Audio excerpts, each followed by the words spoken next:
To the second video, and in this video we're going to go over questions 6 and 7 of review sheet 3 in preparation for the final exam. Alright, so question 6. Darcy and Peter are lawnmowers. Their task of the day is to mow 3 lawns of equal area. And if Darcy mows the first lawn and all by himself, and then Peter mows the rest, which are 2 lawns, it takes them 2 hours. And then if Peter mows one first and then Darcy mows the rest, it takes them 2.5 hours. How long does it take if Darcy mows all 3 lawns by himself? All right, so let's have a look. Let's say it takes Darcy X amount of hours. It takes Darcy X amount of hours to mow 1 lawn by himself. And then let's say it takes Peter Y amount of time, so like Y hours, to mow 1 lawn by himself. Then the equations that we can come up with is it takes Darcy X hours plus it takes Peter 2 Y hours in total. And the sum of the time is going to be 2 hours. And then for the second equation, it's going to be it's going to take Peter Y hours to mow 1 lawn, and then it's going to take Darcy 2X hours to mow 2 lawns, and the total of this is going to be 2.5.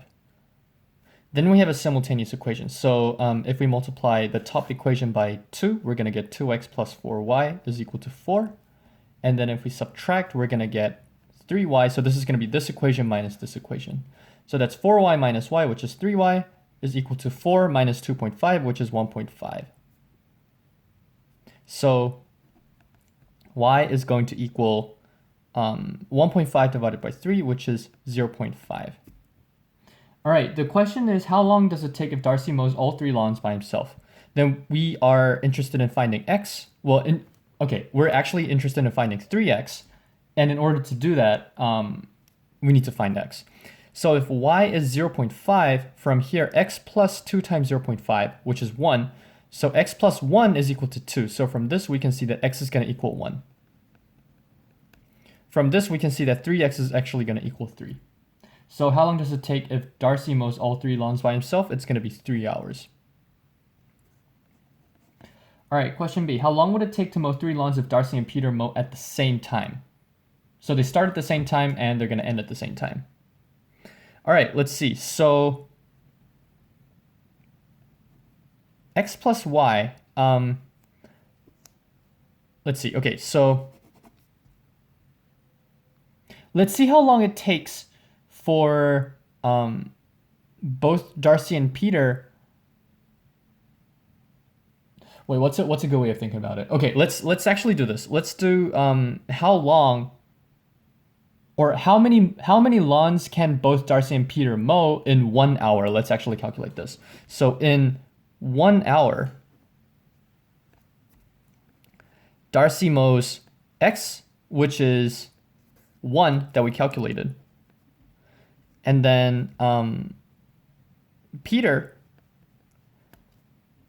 who mows 1 lawn in 30 minutes, it only takes him 30 minutes to mow 1 lawn.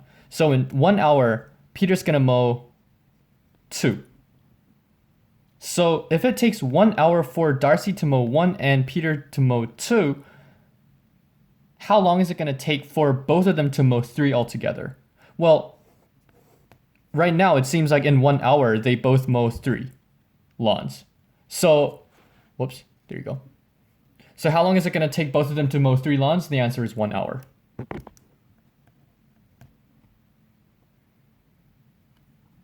Sweet, so that was question 6. Question 7, so we have this complicated pattern. Question 7. All right, 7a, create a table with n equals 1, 2, 3 that counts the number of hexagons in each pattern. Okay, so we have n equals 1, 2, 3. All right, and let's say a sub n is the number of hexagons in each pattern. And if you count it yourself, you can actually realize that the first one's going to be 10. And the second one is actually going to be 25. And third one, yeah, this is actually rather hectic, but the third one's going to be 45. All right, for question B, how many hexagons will there be in the fourth figure?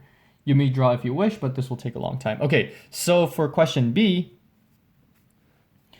my suggestion would be on the worksheet, you actually put dots on where the hexagons would go and then count the number of dots added to 45. And then you will see that the total number of hexagons in the fourth pattern is actually going to be 70. So imagine drawing 70 hexagons. That's going to take ages. So my suggestion would be to draw the dots on the worksheet, and the dots would be where the new hexagons are going to be. You count the number of dots and then add it to 45. And then you can see that it's going to turn out to be 25. So 45 plus 25 is going to be 17. All right, C. Is this sequence linear, geometric, or quadratic? How can you tell? To go straight to the point, the answer is actually quadratic. And the way you can see that is we said n equals 4 gives 70. So if we look at the difference, we can see that the difference here is 15, the difference here is 20, the difference here is plus 25. So with n in an arithmetic progression, if the difference is also in an arithmetic progression, we have a quadratic sequence. So that's C. And question D, find the explicit formula for the number of hexagons in the nth pattern. Right, so the method I personally like is, A1 is equal to 10, A2 is equal to 25, and A3 is equal to 45. Now assume that AN, I should actually write it here. Assume that AN is equal to AN squared plus BN plus C, because we already know that it's quadratic. So once we know this, we know that A1 is going to be A plus B plus C. A2 is going to be 4A plus 2B plus C. What we do is we simply substitute n equals 1 and 2. And then if we substitute n equals 3, we get A3 is equal to 9A plus 3B plus C. Now what we do is we take the differences so that we get 3A plus B. This is going to be 5A plus B, and the difference here is going to be 2A. All right, now we know that A1 is equal to 10. A2 is equal to 25. And A3 is equal to 45. And now we just take the differences. It's kind of out of the page. And this difference is plus 15. This difference is plus 20. This difference is plus 5. So from here, we can see that 2A, and that's also out of the screen, 2A actually equals 5. So from here, we can see that A is actually equal to 5 over 2. Now here we have 3A plus B is equal to 15. And we know that A is 5 over 2. So we have 15 over 2 plus B is 15. So we can see that B is actually equal to 15 over 2. Now looking at this, this and this, we see that A plus B plus C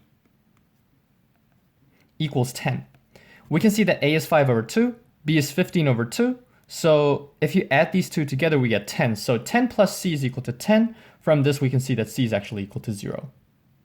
So overall, the final equation we're looking at is AN is equal to 5 over 2n squared plus 15 over 2n plus 0, which is just going to be nothing. So this is the explicit formula. All right, so that's the end of this video. And in fact, this is the end of the whole semester.